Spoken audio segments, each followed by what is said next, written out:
অনেকে বলেন আমিষ খেয়ে কি ভজন হয় না? আমার আত্মা চায় তাই আমি খাই। আত্মাকে কষ্ট দিলেও তো পাপ হবে, তাই না? আত্মা কখনো ওইসব খেতে চায় না গো। আত্মা না আমিষ খায় না নিরামিষ খায়, আত্মা তো একটা জিনিস খায়, কি জানা? হরিনাম।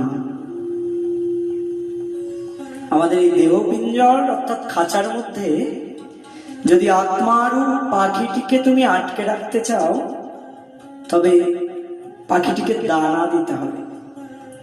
এই পাখি অন্য কোনো দানা খায় না।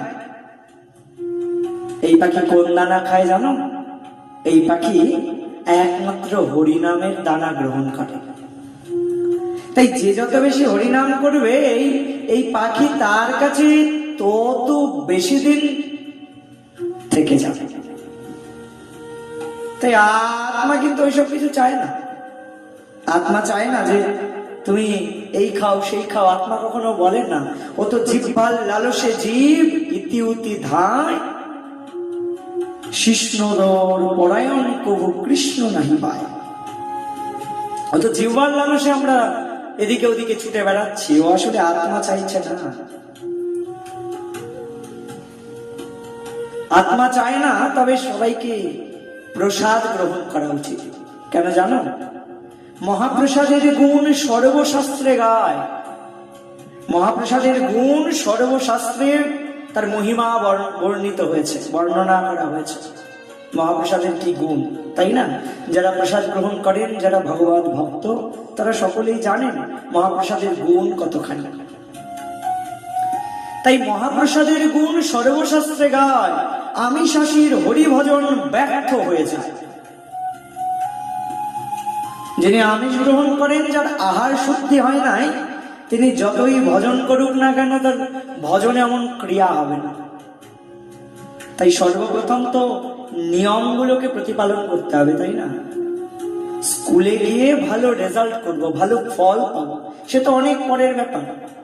প্রথমে তো স্কুলে ভর্তি হওয়ার পর স্কুলের যে নিয়মগুলো, সেই নিয়মগুলোকে প্রতিপালন করতে হবে।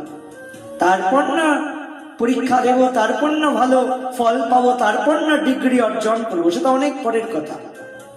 তো ঠিক সেই প্রকার ভজন রাজ্যে এসেও প্রথমে ভজন রাজ্যের যে নিয়ম, সেই নিয়মগুলোকে আগে প্রতিপালন করতে হবে। তারপর তো তুমি ভগবত ধামে গমন করবে, তারপর তো তুমি নিতাই গৌড়ের সেবা করবে, তারপর তো রাধারানীর দাসী হবে, সে তো অনেক পরের কথা। কিন্তু প্রথম সিঁড়িগুলোই যদি তুমি পার না করো, তবে পরের সিঁড়িতে কি করে উঠবে বলো তো? তাই প্রত্যেককে শুদ্ধ আহার গ্রহণ করতে হবে, প্রসাদ গ্রহণ করতে হবে। ব্যাস, একবার প্রসাদ গ্রহণ করে দেখো, প্রসাদে কত শান্তি, প্রসাদে কত আনন্দ। আরে কোনোদিন যদি এমন হয় যে খাবারের অভাব হয়ে গেল জগতে, শ্রীবাস ঠাকুরকে সেদিন শ্রীমান মহাপ্রভু বলছেন না, যদি কখনো এমন হয়, কদাপি যদি লক্ষ্মীও ভিক্ষা করে, তথাপি দরিদ্র নহিব তোর ঘরে। যদি কখনো লক্ষ্মী দেবীও ভিক্ষা করতে বেরোন, তবু কোনোদিন তোমার ঘরে দরিদ্র আসবে না। খাবারের অভাব হয়তো জগতে হতে পারে, কিন্তু প্রসাদের অভাব কোনো দিন হবে না। এটা তুমি লিখে রাখতে পারো।